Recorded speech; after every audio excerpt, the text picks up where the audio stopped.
그럼 전화 받아보시죠. 남편분입니다 해서 전화 받았죠.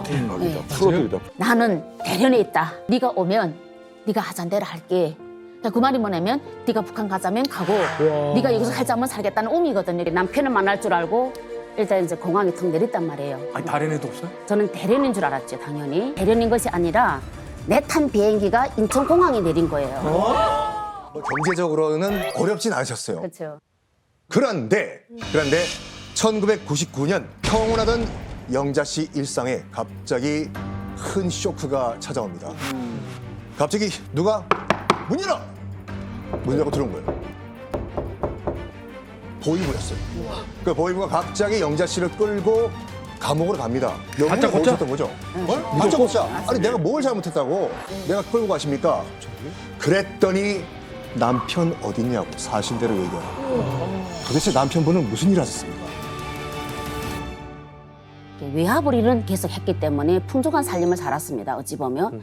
그리고 이미 북한 당국은 그 국경연선과 이제 이런 데를 다 병강무역을 하다 보니까 80년 후반부터 저희 지역에는 중국 조선족들이 시장에서 장사를 할 수가 있었어요. 그러니까 정식으로요? 정식으로, 공식적으로. 밀수 말고? 밀수 말고. 그러니까 그게 뭐냐면 80년대 후반에 김일성이 이제 병강무역을 해야 된다. 사회주의 국가 다 망하다 보니까 이제 두만강 연변과 압록강 주변에 다시 병강무역을 해가지고 중국 사람들이 나와 장사를 한 거예요. 조선에 예.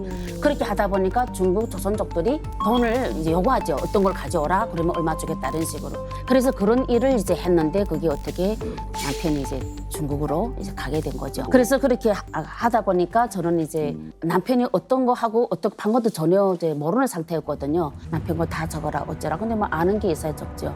이렇게 됐는데 당국에서 이어가는 것이 남편이 이제 갈 때 그 여성분을 데려갔다. 근데 그것이 뭐 인신매매다 이런 식으로 이야기하는 거예요 저한테. 그래서 알아보니까 그러게 인신매매가 아니었고 남편이 워낙 유명한 사람이었어. 쪽에서는 이렇게 지인들이 오빠 나를 좀 중국에 친척이 있으니까 식량 좀 구입하게 좀 두만강만 넘겨다 줘 이런 때였거든요. 어찌 보면 아, 남편이 유명한 분이고 그쪽에서 힘이 있는 분. 힘이 있죠. 그러니까 어찌 보면 도와준 거 아니에요? 도와줬죠. 그러니까 근데 그걸 인신매매라고. 국경 경비대를 이제 다 아니까 아무튼 그랬는데 그 지인이 같이 다 두만강 건너갔으면 괜찮은데 잡히고 나온 거야. 한 여성분이. 그래서 그 실토에 의해서 이제 남편이 이제 이쪽에 중국에 갔다. 이것만 알게 됐고 그 연자자를 해서 제가 이제 제조를 받고 근데 저는 사실은 인신매매란 말도 몰랐고 그다음에 이제 남편이 중국에 있는 것만 갔다는 것만 이제 뭐 이렇게 짐작으로만 했지만 실제 행방을 몰랐거든요. 저는 실제 몰라서 모른다고 하는데 자꾸 거짓말을 쓴다고 때리는 거예요. 때려요. 때리더라고요. 그래서 또 때리는데 모르는 사람한테서 맞으면 덜 억울한데 그 지역에 너무도 잘 아는 사람 거의 보자 맞아요. 친척은 아닌데 저희 집에서도 술도 많이 마시고 엄청난 도움도 받았던 분이 몽둥이 쥐고 때리니까 딱 부러졌더라고요. 근데 그게 뭐냐면 전기가 없으니까 낮에 추우니까 이제 난로를 이렇게 떼서 하기를 하는데 그 장작이가 그것도 그렇게 크다. 우리는 아궁이여도 요만한 장작을 다 째게서 하는데 그건 이게 빼찌가라 해가지고 기다산 난로를 하다 보니까 몽둥이 하나 이만한 거 다 들어가는 거야. 근데 그거를 쥐고 때리는 거야. 하나 딱 치니까 그냥 이게 단통 보라색이 되더만 다리가. 그러니까 난 그게 더 억울해서 울고 그다음 너무 잘 아는 사람이 나한테 그렇게 하니까 화나서 그런 감정도 이제 있었습니다. 그러니까 이렇게 뻔히 하는 사람이 때릴 수 있다는 거는 확실하게 뭔가 잡았다는 얘기잖아요. 그렇죠. 이게 왜냐하면 북한 위에 이제 당국에서 인신매매 범죄라는 규정에 탁 걸리면은 북한의 국경을 무력했다라는 것. 그 다음에 그 인신매매라는 것은 이 자국민, 노동력이잖아요. 이 노동력을 해외로 무단 반출해서 이 정치 사상적으로 체제 붕괴 시도했다는 범죄를 인식했기 때문에 굉장히 가혹하게 아마 우리 선생님을 처벌했을 거예요. 아마 그때 고문도 많이 당하셨다고 하는데 그렇게 9일간 그 끔찍한 지옥 같은 경험을 하시게 됩니다. 뭐 고문도 하고 여러 가지 불어라고 윽박도 질렀겠지만 홍 선생님 같은 경우는 정말 남편이 어딘지 모르니까 고위부도 딱 보면 알거든요. 정말 알면서 숨기는 건지 아니면 진짜 이 사람이 모르는 건지. 아, 그럼요. 판단이 쓴 것 같아요. 9일 만에 홍 선생님한테는 얻을 게 없다라는 것을 보위부가 판단하고 이제 집으로 돌려보냅니다. 그런데 여기서 끝이 아니었어요. 왜 그냥 보위부가 홍 선생님을 집으로 보냈을까? 고의 보내준 게 아니었어요. 보위부 나름의 함정을 판 거죠. 타지에 숨어 있는 남편이 반드시 그렇지 부인을. 아내와 자녀를 만나기 위해 집으로 돌아올 것이다. 그래서 기다렸다가 그 순간을 포착해서 덮치면 잡을 수 있다라고 믿기, 함정을 파놓은 거죠. 그래서 북한 당국이 이 영자 선생님네 집으로 요원들을 파견합니다. 아이고 어떻게? 보위부 반탐과 요원 2명과 총을 든 안전부 요원 4명. 우와. 맞죠? 이렇게 총 6명이 그때부터 영자 선생님네 집에서 같이 동거를 하기 시작한 겁니다. 이게 말이 동거지 집 안에서도 감시를 하고 있는 거고요. 집안 자체를 감옥으로 만들어버린 거죠. 9살 된 영자 씨의 아들과 우리 홍 선생님은 무려 3개월간 무장한 요원들과 함께 살떨리는 동거를 시작하게 된 겁니다. 아니 쉽게 말해서 어떻게 보면 이제 경찰이 6명이 우리 집에서 3개월 동안 잠복 근무를 한 거잖아요. 상상만 해도 약간 좀 숨이 좀 막히는데 네. 어떻게 그렇게 생활을 하신 거예요? 그러니까 그 당시는 보위부 반탄과 이제 2명과 경찰서하고 무기과 애들 총을 쥐고 이제 사게 되는데 어찌 보면 남편이 분명히 가족이 있으니까 올 거다 이렇게 생각을 하고 오면 생파해야 되겠다 생각하고 저희 집 방 이제 4칸이라게 되면은 방 한 칸에는 아들하고 내가 있고 그다음에 이제 보위부 있고 무기과 애들 있고 북쪽에는 이제 교대제로 계속 이렇게 근무를 서는 거예요. 8시간, 8시간씩 이렇게 교대를 하면서 하는데 저는 어떻게 피곤하면 자고 이러는데 그 요원들은 3개월 동안 안 자더라고요. 8시간, 8시간씩 이렇게 교대를 하면서 하는데 예, 안 자요. 교대적으로 그러니까 하면서. 밖에서 볼 때는 아무도 없는 아무도 것처럼 없어요. 그죠? 그런데 또 중요한 거는 앞집, 내양 옆집이 다 보이고 스파이. 이제 임무를 주고 하는 거예요. 그러니까 옆집도 나하고는 그렇게 친하지만 네. 다 보이고 스파이 일을 한다고 보시면 되고 우리 집도 그랬어. 아니 그럼 보위부하고 이제 같이 이제 살면서 어떤 말을 한다던가 아니면 뭐 식사나 이런 걸 어떻게 해결을 해요? 보위원들이 식량을 다 이제 자기네가 먹어야 되니까 이제 갖다 주는 거예요, 식량을. 그 국가는 다 배급이 없잖아요. 근데 이 군무소는 요원들은 먹어야 되니까 쌀을 먹어서 포대로 뭐 갖다 놓고 식량은 제가 이제 밥을 하고 이런 식으로 해서. 직접 하시고. 예. 정말 남 모르는 사람들, 그냥 내 친척들도 아니고 예. 내 남편을 죽이려고 잡으려고 지금 내 집에 들어와서 들어와 있어요. 예. 내가 해주는 밥을 먹고 있는 게 얼마나 기가 막혀요. 근데 또 남편을 향한 원망이랄까? 남편을 향한 생각은 어떠셨을지도 궁금해요. 화가 나죠. 화가 났고 저는 진짜 그러면서도 애 아빠니까 어떤 마음이 있었냐면 제발 오지 말아라. 이거를 계속 기도했어요. 그러니까 하나님들도 저는 믿지도 않았지만 밤이면 기도를 하는 거예요. 제발 나오지 말아라. 나오면 잡힌다. 이거를 계속 속으로 있잖아요. 계속 빌었어요. 솔직히 말하면. 나오면 잡히는 것보다는 그래도 거기서 이렇게 안 잡히는 게 나오니까. 그리고 좀 미운 정도 있었고 화도 났었고 내가 남편 때문에 고초를 겪는 그게가 그렇죠. 너무 이제 힘들었어요. 사실은. 예.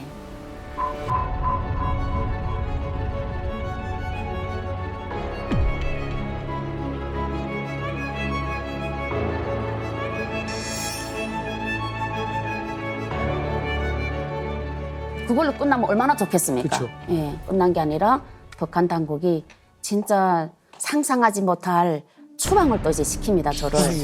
추방이 그러니까 우리 마을에서 떠나라는 거잖아요. 그렇죠. 그러니까 북한에는 원래 인민재판이라는 거 이제 하잖아요. 그런데 나는 그나마 중국으로 가지 않았다. 그래서 너를 국가가 용서한 거다. 이렇게 이제 이야기하면서 감옥은 안 보내고. 예, 이제 추방을 시켰는데 또 추방지가 눈물밖에 안 나요. 소만 방목하는 축산농장인 거야. 이제 이 당에서 집을 줄 거니까 생활해라. 그 내려놓은 거야. 축사에서 살라고? 예, 거기다가 이게 전등이 없잖아요. 전기 안 들어가니까 밥할 수가 없는 거예요. 그래서 너무 기가 막혀서는 이제 그냥 너무 모든 걸 타락이죠. 죽지 못해 살아가는 이런 생각인데 그저 우리 애만 걱정했어요. 근데 또 친정에서는 또 남편이 반당 반응 분자 이랬다고 또 나를 받아 안 주네. 맞아요. 출가 외인이니까. 억울하다고. 친정에서도 안 받아줘. 안 와 받아줬어요. 이건 너무 그렇다. 그러니까 당에서는 이제 목숨만 살려줄게 이 정도 수준인 거네요. 근데 추방 갈 거면 차라리 죽는 게 나아요. 제가 탈북하고 나서 우리 집도 추방 결정 다 났었어요. 완전히 그냥 산골짜기도 그런 산골짜기가 없어요. 그래서 우리 어머니가 시당 책임비서 찾아가서 그냥 죽 같다 이 앞에서 막 정말 시당 책임비서 앞에 가고 계속 무릎 꿇고 빌었거든요. 근데 추방에 가서 사는 사람들 보면 그냥 개돼지처럼 살아요. 이자처럼 집이 없고요. 그냥 개하고 돼지하고 같이 잔다고 보면 돼요. 그래서 특징이 뭐냐면 이렇게 오는 사람들이 이렇게 꿈이 높았던 사람들이 오거든요. 그럼 어떻게 되냐면 아이들이 노는데 놀 거리가 없으니까 소 흉내를 내면서 놀아요. 이리야 하면 애가 여기다 달구지 끼는 거 그거 툭 이게 흉내 내면서 뚜구뚝 하면서 애가 뛰어요. 그럼 애들이 그 채찍질하고 이런 놀이를 놀거든요. 그럼 이런 선생님들이 꿈이 높은 삶을 살다 그런 걸 벌잖아요. 정신이 돌아버려요. 그래서 미쳐버리는 거예요. 사식고병원에 가가지고 애들만 동그러니 남아있는 경우도 사람 사는 게 아니고 차라리 죽여달라고 그래요. 근데 다행히 영자 씨가 이제 추방지에 머문 지 한 9일째 되던 날 구세주가 나타났습니다. 네, 낮은 선봉에 친언니가 살고 계셨거든요. 이분이 영자 씨가 추방당했다는 사실을 알고 찾아온 겁니다.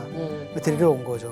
근데 추방당한 사람을 빼내는 거 사실 불가능하잖아요. 또 북한은 또 불가능한 게 없습니다. 뇌물이면 또 다 돼요. 친언니가 낮은 선봉이 아무래도 이제 북한에서는 좀 형편이 좀 좋은 지역이잖아요. 그래서 당비서한테 뇌물을 좀 찔러주고 모자를 갖다 영자 씨 모자를 갖다 탈출시킨 겁니다. 그래서 이제 낮은 선봉으로 가서 거기서 좀 기력을 회복한 다음에 어떻게 하겠습니까? 그래도 아이는 남았는데 살아야죠. 그럼요. 그래가지고 뭘 했냐면은 친언니 도움을 받아가지고 그 청진은 좀 곡식이 좀 귀하거든요. 그래서 이제 낮은 선봉에서 이제 청진으로 곡식을 파는 그 장사를 시작하셨다고 해요. 달리기를 하셨구나. 예, 달리기. 자, 여기서 또 반전이 등장을 합니다. 또 반전. 그러니까 나름대로 이제 그 낮은 선봉 지역에서 이제 그 언니 내외와 안정적인 생활을 하고 있었어요. 그런데 어떤 손님이 집을 찾아옵니다. 집에는 이제 아들 혼자만 있었던 상태였습니다. 그 아드님은 당연히 누구세요? 라고 물어봤겠죠. 그랬더니 딱 문을 여니까 웬 여자 한 분이 서 계셨어요. 그 여자는 아들한테 자, 사진 받아라고 사진 한 장 줘요. 그리고 엄마한테 이 사진 꼭 보여주고 아줌마가 찾아올 때까지 집에서 기다리라고 해라고 말을 전달한 후에 그 의문의 미스테리 여인은 사라집니다. 무서워 누가 찾아오면. 영화 같아. 이제 그 당시에 그 장사를 나갔다가 집에 이제 들어왔단 말이에요. 그래서 자려고 하는데 아들이 툭툭 치는 거예요. 엄마 잠깐 바깥에 나가자는 거예요. 그래서 왜? 했더니 그러니까 어차피 언니네 집이다 보니까 다 들을 수 있으니까 자꾸 나가자는 거 툭툭 치면서 전등이 없잖아요. 밖에 나가서 달빛을 보는 거예요. 그러니까 아빠 사진인 거예요. 그러니까 아빠 사진인 거예요. 근데 남편이 뒤에다가 내 생년월일 아들 생년월일 자기 생년을 적었더라고요. 그러니까 나는 이게 아빠가 보내게 맞구나는 걸 인정을 했고 그래도 뭐라고 말했니 하니까 엄마 우선 장사 나가지 말고 이 아줌마가 자기 3일 있으면 들어온다 했으니까 어머니 가지 않으면 안 되겠습니까? 이렇게 얘가 이야기하는 거예요. 근데 그 그놈한테 안 말했니 하니까 그놈아가 말하면 안 되잖아요. 애가 이러더라고요. 어린애가? 애가 9살인데. 9살인데 뭘 한다고. 일찍 철이 든 거죠. 예. 그러니까 얘는 어릴 때부터 아빠 말만 나오면 엄마가 감옥 가거나 아빠 때문에 추방당했다는 걸 얘가 철이 들은 거예요. 인식을 하고 있어요. 가슴 아프다. 그래서 그다음에 제가 이제 어디를 가지 않고 이제 기다리는데 딱 정말 3일 만에 이분이 들어왔습니다. 예. 그래서 이제 제가 이제 만나게 됐고 그다음에 이제 소식을 알게 된 겁니다. 브로커가 저한테 이제 만나서 하는 말이 이제부터 자기 따라가게 되면은 남편이 국경에 지금 나와서 돈을 $1,000로 준다는 거예요. 우와. 돈을 $1,000로 준다는 거예요. $1,000면 그냥 갈만해요. 그냥 뭐 하라는 대로 할 거야 아마. 왜냐면 $100면 4인 가족 기준이 1년 살거든요. 그렇죠. 10년치 식량을 주겠다는데 안 가겠어요? 당연히 가야지. 그래서 $1,000라니까 와 너무 큰 돈인데 일단 첫 번째는 전 남편 때문에 이제 추방을 당했으니까 나오지 말아라 해야 되겠다 이 말을 전달하고 싶었고 속마음으로. $1,000를 준다고? 네. 그다음에 이제 돈을 빨리 받아야 내가 먹고 살 거 아닙니까? 그러니까 그런 마음이 일단은 만나야 되겠다는 생각은 꿀떡 같았어요. 왜냐면 언니한테도 미안하고 현재. 그렇죠. 그래서 저는 이제 그런 마음이 일단 만나야만 모든 게 이제 되니까 이제 따라가기로 했는데 이분이 말씀이 꼭 아들을 데려가야 된다는 거예요. 그래서 내가 아니 아들은 학교 다니는데 왜 아들 딱 가야 되나? 내가 가서 돈 받으면 되는데 그러니까 그게 아니라 남편이 아들을 너무너무 보고 싶어 한다는 거예요. 근데 저는 남편이 정말 자식 하나지만 유별나게 이제 야를 기하게 했으니까 아, 그럴 수 있겠다. 그러면 학교다가 좀 아파서 못 간다고 병가를 내면 되지. 갔다 올 걸 생각하고. 그치. 그래서 언니 나 잠깐 시집에 제사를 갔다 와야 되니까 학교다가 좀 이렇게 아파서 못 간다 이렇게 해달라 하고 이제 그 브로커와 같이 출발하게 된 겁니다. 와, 나 여기서부터 긴장이 되네. 야, 출발은 이제 시작이에요. 자, 국경까지는 서비차라고 하죠. 이 택시를 타고 비교적 안전하게 갑니다. 그런데 홍유열 씨가 국경에 어린 아들 손을 잡고 딱 섰는데 아플싸 건장한 국경 경비대가 홍유열 씨와 아들을 발각한 거죠. 발각한 거죠. 늦은 밤이었죠? 예, 그때 늦은 밤에 아녀자가 어린 아이 손을 잡고 국경에 왔다. 국경 경비대 입장에서는 누가 보더라도 이상한 상황이죠. 그래서 국경 경비대가 홍영자 씨와 아들 쪽으로 저벅 걸어옵니다. 저벅 걸어옵니다. 별 생각이 다 들 거예요. 아, 내가 따라온 이 북한 여성 브로커라는데 이 여자의 정체가 설마 이 내 남편의 사진은 뭐지? 여기서 잡히면 어떻게 되지? 근데 아니나 다를까 국경 경비대가 오더니 홍윤자 씨 옆에 있었던 아들을 덥석 잡아서 목마를 태워주는 거예요. 목마를 태워주는 거예요. 뭐요? 뭐 같이 놀아주는 거 뭐요? 여기 강물 건너려면 많이 차. 아저씨가 건너게 해줄게. 알고 봤더니 그렇게 원망했던 남편이 국경 경비대를 매수해 놓은 거죠. 그래서 안전하게 이 홍 선생님과 아들이 국경을 건널 수 있도록 매수된 국경 경비대가 도와준 겁니다. 진짜 무슨 일이야. 영화 같아. 건너가니까 이제 경비대 아주머니 그 승용차 2대가 있더라고요. 그래서 그 승용차 2대인데 그때 남편이 없는 거예요. 거기에는 남자 둘이 나왔는데 이제 여성분한테다가 돈을 주는 것 같더라고요. 그 당시는. 그렇고 여성은 그분한테 돈을 받고 도로 건너가더라고요. 경비대와 같이. 못도 준비가 돼 있어요? 다들 승용차는 이제 이미 전문가죠. 그 중국 옷을 다 이제 있어서 그 저는 옷 갈아입으라 해서 옷 갈아입고 잤는데 그 여자분은 없어졌어. 그리고 그 다음부터는 조선족 남자가 이제 전화를 하더라고요. 그래 전화 받아보시죠. 남편분입니다 해서 전화 받았죠. 네. 풀어드리다. 목소리를 듣고 물 잘 건넜다 이랬더니 고생 많았다. 일단은 추방됐다는 얘기를 들었다 이러는 거예요. 어떻게 들었나 했더니 처음에 뽀로꼬가 저희 학교 있잖아요. 거기 또 갔는데 다 소문이 난 거예요. 이 아무개 선생이 반역자 되나서 추방당했습니다 하니까.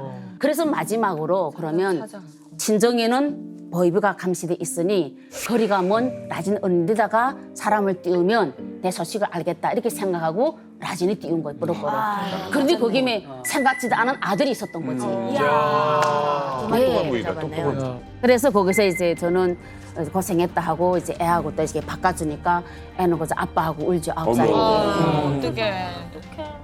아니 솔직히 좀 눈물 안 나셨어요? 그때? 났지. 그러니까 그때는 내가 고생한 게 이제 너무 억울하잖아요. 그러니까 이제 애하고 아빠하고 이렇게 만나니까 남편을 만났다고 감정에 이제 일단 그랬고 야 거기서 단속을 이제 심하니까 거기는 국경이니까 나는 대련에 있다. 그러니까 대련에 있으니까 그 뽀로꼬를 이제 하던 대로만 하면 되니까 그래서 네가 오면 네가 하자는 대로 할게.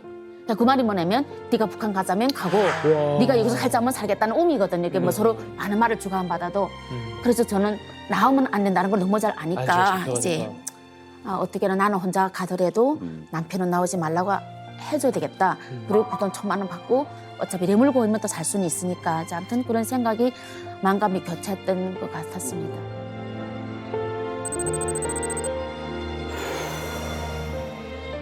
그런 일말의 어떤 불안감은 없었어요. 이게 사실은 이제 국경에서 바로 만나서 돈을 받을 줄 알았는데 그게 아니고 이제 다시 대련까지 이제 들어가야 되는 상황이 펼쳐지잖아요. 국경 정도에서 이제 잡히면 사실은 뭐 먹고 살기 위해서 왔다 갔다 했다 뭐 이렇게 핑계거리가 좀 되는데 이제 대련까지 들어간다는 건 이건 사실은 북송됐을 때 굉장히 중대한 어떤 사안이 될 수 있는 거잖아요. 그렇죠. 이제 그럼에도 불구하고 저는 그 당시에 안심할 수밖에 없었던 거는 일단 국경을 물 건넜잖아요.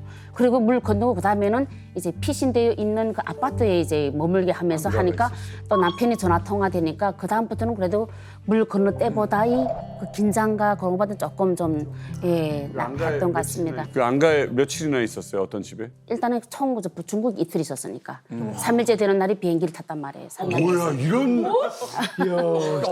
아니 근데 나는 이거보다 그 신기한 게 이게 북한 티가 제일 무서워요. 북한 티는 옆에서도 신고하고 차 가다가 검문에도 잡고 버스 타도 딱 집을 수 있어요. 북한 사람 티 나는 거. 그러니까 옷이랑 이런 거 잘 해줬나 그렇죠. 본데. 그러니까 일단은 저는 이제 도망강 딱 건넜을 때 이미 승용차에 중국 옷이 있었단 말이에요. 그 중국 옷이 있었고 그게 북한 머리는 그 당시에는 커트 머리에 이제 파마 머리였을 거 아닙니까? 그거를 위장하느라 싹싹 다 피더라고요, 머리를. 아, 이게 중국 사람처럼 보이게 하려고. 옷 다 갈아입고 머리 싹 피니까 정말 뭐 생소하죠. 그렇게 했는데 이제 바로 그 사진관으로 가더라고요. 아들하고 둘 다 같이 그 사진을 찍는다 그러더라고요. 그래서 사진 또 왜 찍지? 나도 이제 궁금은 했죠. 그런데 물어볼 수가 없어서 그래서 하란 대로 했단 말이에요. 그리고 남편이 이제 전화 오기를 기다려야 되죠. 왜 이러는지 물어봐야 되잖아요. 난 전화기 없으니까. 그래서 다 하고 저녁에 들어왔는데 전화가 또 들어왔어요. 왜 미용실에서 잠깐 내가 지금 대련이 있으니까 위장해야 된다. 기차에서 잡히면 안 되지 않겠냐. 그러는 거. 그래서 그러냐고.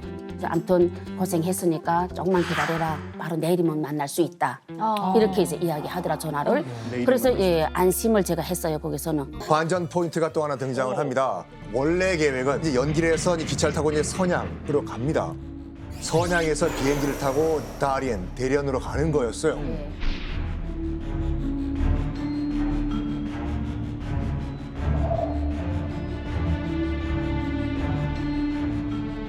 조선적 브로커가 신신당부합니다. 공항에 들어가면 1번 출구, 2번 출구가 아니라 꼭 반드시 3번 출구, 4번 출구로 가셔야 됩니다. 말을 해요. 근데 문제는 그 말만 하고 조선족 브로커는 떠나요. 아니, 이 중국말도 못하는데 이 넓은 중국 땅에서 왜 우리를 놔두고 가냐. 그러면서 붙여준 것이 또 한족 브로커였어요, 중국인이요. 그러니까 말이 안 통하잖아요. 정말 어떻게 보면은 말도 안 통하는 사람에게 우리 아들과 나의 운명을 맡겨야 되는 것인데 불안하지 않으셨습니까? 그때는 이제 저는 한족이다 보니까 말이 한마디도 안 통하고 모두 한족이야. 이 심양고기 하니까. 우리 빼고. 한족. 그러니까 저는 이제 거기서 딱 조선족이 간 다음부터는 조금 긴장은 했어요. 그리고 이 한족이 말을 모르니까 툭툭 쳐요. 가라고 이렇게. 그러면 또 올라가. 그러면 거기 심양 계단 이렇게 올라가 있은 다음에 비행기를 타자자. 그 다음에는 이제 이렇게 건너가라 이렇게 이야기해요. 그래 건너가서는 사람들 따라 들어갔지. 그 다음부터는 혼자인 거예요. 어찌됐건 이제 드디어 브로커가 시킨 대로 3번, 4번 출구를 통과합니다. 그 얼마나 설레이셨겠어요. 이제 이 비행기만 타고 내리면 남편분을 만날 수 있고 꿈에 그리던 $1,000를 얻게 되는 거예요. 오디오 게임 이후에 이렇게 흥미진진한 모험은 정말 처음인 것 같은데 드디어 이제 대련에 착륙을 합니다. 그리고 이제 출국장으로 나가게 되는데 거기서 그럼 남편분을 이제 드디어 만나게 된 건가요? 세상에. 저는 이제 남편을 만날 줄 알고 일단 이제 공항에 턱 내렸단 말이에요. 아니 다른 애도 없어요? 저는 대련인 줄 알았죠, 당연히. 대련인 줄 알았죠, 당연히. 근데 저는 대련인 것이 아니라 내 탄 비행기가 인천공항에 내린 거예요. 비행기가 인천공항에 내린 거예요. 대련이 아니라요? 대련이 아니고. 대련이 아니라 대한민국이라고. 대한민국이 온 거죠. 그러니까 저는 이제 너무 충격이 돼가지고 분명히 대련인 줄 알았는데 인천공항 하니까 그 다음부터는 우리는 약학 나오는 게 비행기를 잘못 탔다고 인정했고 난생 처음 비행기 타잖아요 저는. 그러니까 큰일 났구나. 이거 남산 지하실란 말을 우리 계속 교육을 받다 보니까 이거 좀 또 죽었구나. 남산 지하실로 끌려가는구나. 네. 그래가지고 저는 그때 황망 울었어 진짜 울고. 아까 이야기를 시작할 때 식스센스 그 반전이 있을 거라고 했잖아요. 대련인 줄 알고 도착했는데 인천공항이었다. 이게 지금 다들 그 반전이라고 생각하시죠? 이거지. 진짜 숨겨진 반전이 지금부터 나와요. 자, 일단 비행기를 잘못 탔나 이렇게 생각하시고 인천공항에 앉아서 펑펑 운 거예요. 내가 비행기를 잘못 타도 하필 남조선 가는 비행기를 잘못 탔구나. 생각을 해보세요. 티켓이 대한민국 인천공항으로 적혀 있었을 거예요. 대련 가는 티켓을 인천공항 가는 비행기가 태워주지 않잖아요. 그러니까 홍 선생님은 몰랐겠지만 한족이 쥐어줬던 애초에 그 비행기 티켓은 인천공항행 티켓이었던 거죠. 자, 그럼 여기서부터 반전의 얘기가 시작됩니다. 인천공항에 앉아서 이제 엉엉 울고 있는 홍 선생님. 그런데 그때 누군가가 뚜벅 홍영자 씨에게 걸어옵니다. 그러더니 안녕하세요, 홍영자 씨 맞으시죠? 라고 말을 건넌 거예요. 누굴까? 상냥한 출입국 사무소 직원이 안녕하세요, 홍영자 선생님 맞으시죠? 잘 오셨습니다. 지금 남편이 저 밖에서 기다리고 있습니다. $1,000을 알고 봤더니 남편은 중국 대련에 있는 게 아니라 이미 대한민국에 있었던 거예요. 남편은 대련으로 가는 비행기라고 속여서 탈북을 시킨 거였어요. 야, 이거는 식스센스보다 더한다. 차라리 남편이 유령이라고 그래. 그러니까 저는 진짜 출입국 사람이 다뤄졌습니다 할 때까지만 해도 진짜 몰랐어요. 정말 몰랐고 그다음에 이게 남자 손이라면 이게 이 인간이 이게 또 왜 왔지? 그렇지. 나는 그치? 그게 더 충격이었어요. 거기서 정말 탈마음이 없어요. 브로커가 이제 예를 들어서 대한민국에 남편인데 오라서면 안 왔을 거예요. 알았죠. 그러니까 속이는 거야. 그럼 영자 씨 남편은 왜 한국까지 오게 됐을까? 이미 남편은 북한에서 인신매매로 낙인 찍힌 겁니다. 그건 물론 사실은 도와준 건데 북한 당국의 입장에서는 우리 공화국 인민을 갖다 바깥으로 빼돌린 놈이야. 낙인이 딱 찍힌 거죠. 그런데 이제 신분이 불안정하잖아요. 그래서 이제 한국 대사관을 통해 가지고 대한민국으로 이제 망명을 한 것이고요. 망명이요? 솔직히 말하면 이제 황제 탈북을 하신 거야. 그러니까 이게 망명이라는 게 왜냐면은 무슨 뜻이지? 3일 만에 오셨잖아요. 몸편이 오셨잖아요. 또 하나는 모르고 오셨잖아요. 맘편이 오셨잖아요. 몸편이 맘편이 오셔가지고 남편분이 사업가라서 되게 볼 때는 비즈니스 모델로 들어오신 것 같아요. 제가 볼 때. 그 탈북자들 또 왔다고 해서 대사관 가서 망명 신청한다고 받아줄 것 같아요? 안 받아줘. 못 받아요. 뭔가 하여튼 이 남편분의 어떤 그 배우라든지 또는 어떤 그 공작이 정말 대단하셨다는 걸 알 수 있는데 그렇다면 이제 남편분은 대체 얼마나 치밀하게 탈북을 계획했는지 지금까지는 이제 아내분 홍영자님의 시선으로 이제 탈북기 어쩌다 보니 인천공항으로 이제 일부가 쓰여졌다라면 왜 영화에서도 그렇잖아요. 이걸 이제 다른 사람의 시각, 남편의 시각으로 돌려서 다시 한번 이제 두만강을 건너던 그 순간부터 한번 이야기를 진행해 보겠습니다. 두만강을 건널 때 국경 수비대를 매수했었잖아요. 내 아내가 얼마나 체제에 충성을 하는 아내인지를 누구보다 남편이 잘 알아요. 그래서 그 집에 브로커를 보냈을 때부터 내가 지금 대한민국에 와 있다. 억울하게 내가 대한민국에 와 있어서 나만 믿고 따라와라라고 하면 내 아내가 안 따라올 것이다라는 걸 너무나 알았던 거예요. 그리고 아내가 나 때문에 고초를 겪었다는 사실도 너무나도 잘 알고 있기 때문에 아내에 대한 미안함이 너무 컸던 거죠. 그럼. 그리고 또 하나 우리 아내가 내가 $1,000 준다고 하면 따라 나올 것이다라는 걸 $1,000 정도. 남편은 누구보다 잘 알았던 거죠. 100달러나 500달러로는 안 되고 무조건 1000달러다. 약간 우리 와이프랑 비슷해. $1,000? 이 인간 어디야? 오케이, 앞장서세요. 그리고 근데 무엇보다 이 남편의 사랑이 느꼈던 대목이 일반인이 이렇게 체제에 충성을 다하는 인물이 아무리 잠깐 건너갔다 오더라도 두만강 국경을 북한을 건너간다?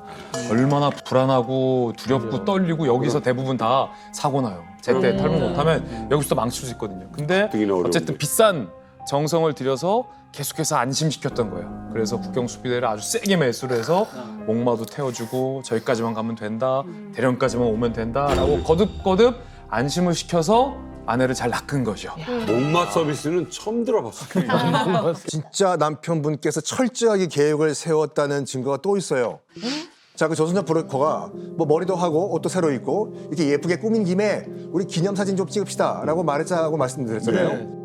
단순한 기념사진이 아니었어요. 그때 사진관에서 찍은 사진은 위조 여권을 위한 사진이었습니다. 위조 여권을 위한 사진이었습니다.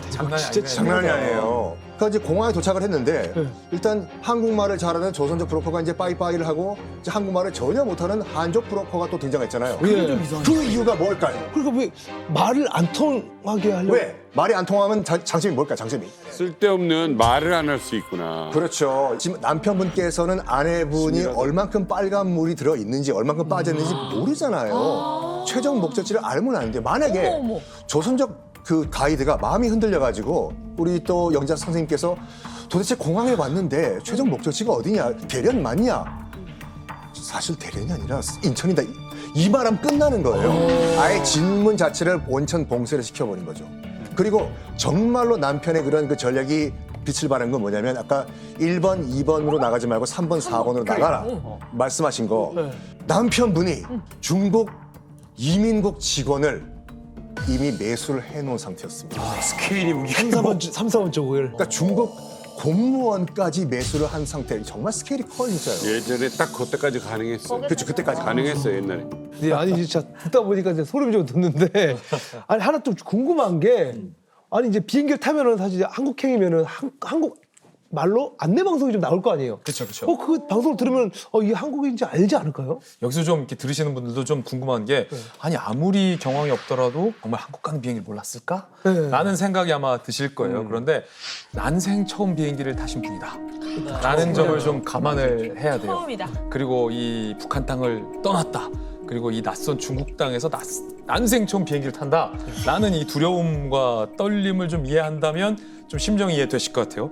그리고 이 영자 씨는 곧 이 남편을 만날 생각밖에 없었던 거죠. 왜? 빨리 만나서 뭘 받아야 되니까? $1,000를 받아야 되니까 이 생각에 혈안이 돼 있고 붙잡히거나 그러면 안 된다는 두려움도 좀 있었을 것 같고 위조 여권을 만들었다고 성킴 교수님이 잘 설명해 주셨는데 그게 한국 여권이 아니에요. 맞아요. 한족을 가장한 위조 여권이기 때문에 중국어로 돼 있어서 보더라도 이게 뭐로 내가 이 위조가 된 건지 이 온통 다 한자로 써 있는데 어디로 가는지 알 수가 없었던 거죠. 물론 그때 당시 홍 선생님이 탔던 비행기에 한국인 승무원도 한 명 있었다고 해요. 한국어로 응대를 하는데 그때 당시에는 워낙 조선족이 많이 타니까 이런 한국어 서비스도 하는구나라고 그냥 쉽게 넘겨버렸던 거죠. 자, 2000년 10월에 이 남편에게 폭삭 속아서 대한민국에 왔는데 이 어쩌다 한국에 왔어요. 자, 근데 이들에게는 더 놀라운 반전 이야기가 또 계속해서 일어납니다. 안전하게 국정원 시설로 이제 옮겼어요. 홍영사 선생님. 이 북한에서 이제 소학교 선생님이었잖아요. 그렇지. 괴를 때려 잡아야 되는 선생님인데 그럼 괴를 품어왔으니 그것도 안기부를. 안기부에 남산지에 온 거예요. 그리고 남편에 대해서는 용서가 안 되는 마음이에요. 그렇지. 그러니까 묵비권 행사하신 거예요. 얼마간 묵비권 행사냐면 한 달간 입을 꾹 닫으면서 묵비권 행사하시는 거고 이렇게 한 달 가까이 정착을 거부했던 이유가 뭡니까? 일단은 내가 남한에 왔으니 이제 내가 우리 언니 집에서 출발했잖아요. 그러니까 또 우리 언니가 또 이게 내 뭐를 걱정되지. 출강을 가겠다.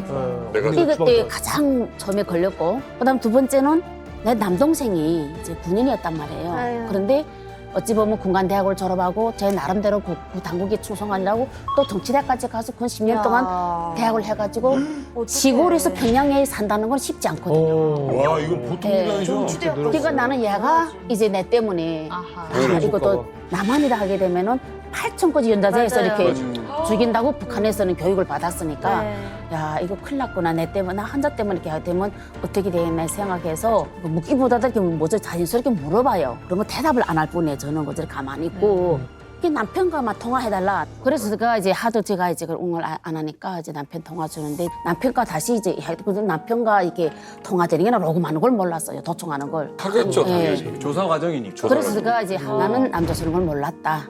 각 잘 살아라 개야 이랬어. 그 정도라도 점잖은 거야. 도와주고. 아니, 이거는 기록으로 남아 있어. 기록으로 그게. 그게 도청이 돼 있어요. 녹음이 돼 있어. 그러다 보니까 제가 10년 동안, 15년 동안 아들이 해외 나가서 데리러 가야 되는데 여권이 안 나오는 거예요. 엄청 고생해서 알아봤더니 국악관이 너무 투철하고 10가지가 위험인물이야, 위험인물. 빨간색이셨구나. 이렇게 영자 씨가 남편과의 만남을 완강히 거부하자 국정원에서는 이제 다음 카드를 꺼내들게 됩니다. 이렇게 영자 씨가 남편과의 만남을 완강히 거부하자 국정원에서는 이제 다음 카드를 꺼내들게 됩니다. 그 카드가 바로 책 한 권이에요. 아주 특별한 책 한 권. 책이요. 쉽지 않을 텐데 책으로. 바로 이 책입니다. 북한 공작원 출신 김현희의 자서전 이제 여자가 되고 싶어요. 김현희는 아시다시피 1987년이죠. 서울올림픽을 방해하기 위해서 저지른 테러인데 대한항공 858편을 갖다가 폭발을 시켜버렸거든요. 그래서 그 테러로 인해 가지고 탑승객 115명이 전원 사망을 했습니다. 거기서 체포가 돼가지고 우리 법정에서 사형 선고를 받아요. 그런데 이제 그 이후에 이제 심경의 변화를 좀 일으켰던 것 같고 그래서 감형이 되고 석방이 돼서 지금 전향을 했습니다. 그래서 자신이 겪었던 일들을 다 적어가지고 기록한 책이 바로 이 책이었습니다. 근데 바로 이 책을 읽고 이제 심경의 변화를 일으키게 되는 거죠.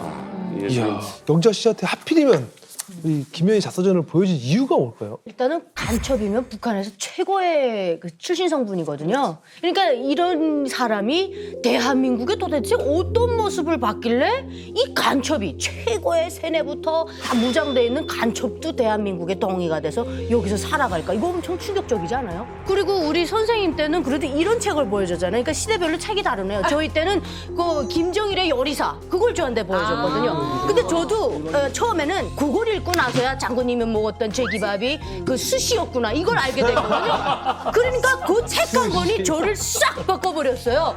그러니까 이 책이 우리 영자 선생님의 그 정신 상태를 얼마나 충격과 혼란에 빠뜨리게 했을 건가 이걸 느껴집니다. 영재, 이 책에서 어떤 대목이 가장 그러니까 제가 마음을 이 움직였어요? 책을 읽고 나서 이제 가장 인상 깊었던 것은 이 남한 비행기 국민들을 이제 다 죽게 했다는 그 당국, 북한 당국의 충격이었어요. 와, 북한 이거 예, 국제적인 그리고, 범죄를. 수많은 사람을 죽였는데 이 사람이 현재 살아 있다. 북한 같은 공개 청살해야 되잖아요. 그렇죠. 근데 간첩이 살아 있다는 게 충격이었고, 야 어떻게 이 수많은 사람들을 죽이도록 당국이 이렇게 하냐. 좀 끔찍했어 그때 당시에는. 근데 지금 뭐 이 국정원 요원들이 애도 쓰고 뭐 책도 보여주고 합니다. 근데 아직까지 네 그래요 하고 딱 가는 게 아직 없어요. 100% 아니야. 정말 돌아서게 한 그 예. 뭔가 하나 결정적. 진짜 뭡니까? 궁금하다. 자, 넘어오지도 않았어요. 아직까지 마음은 확고합니다. 우리 홍윤정 선생님의 마음은. 그때 딱 한 명이 엄마의 마음을 돌이킨 겁니다. 엄마의 마음.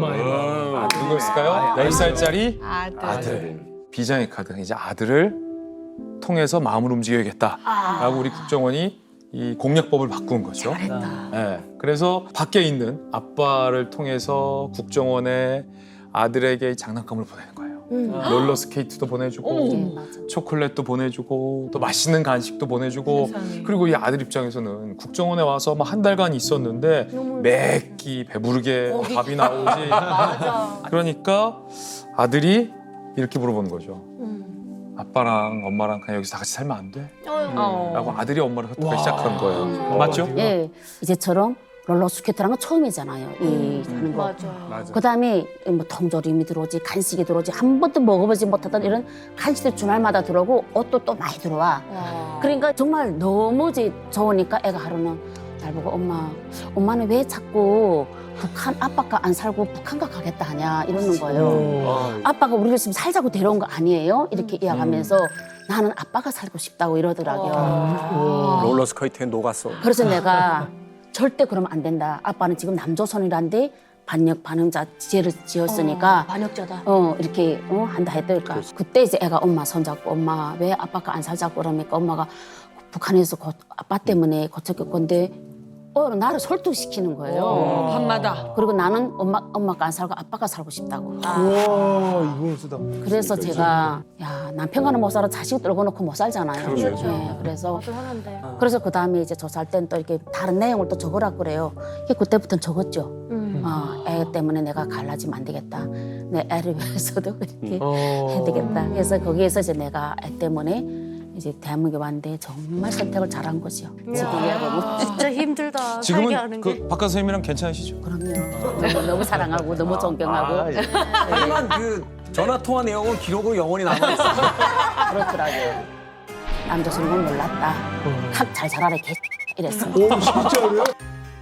아니 이제 결국에 이제 영자 씨는 이제 사랑하는 아들과 함께하기 위해서 이제 한국에 이제 정착하기를 이제 결심하신 것 같은데 네. 자, 또 오늘의 또 이야기 좀 숨을 주역이잖아요.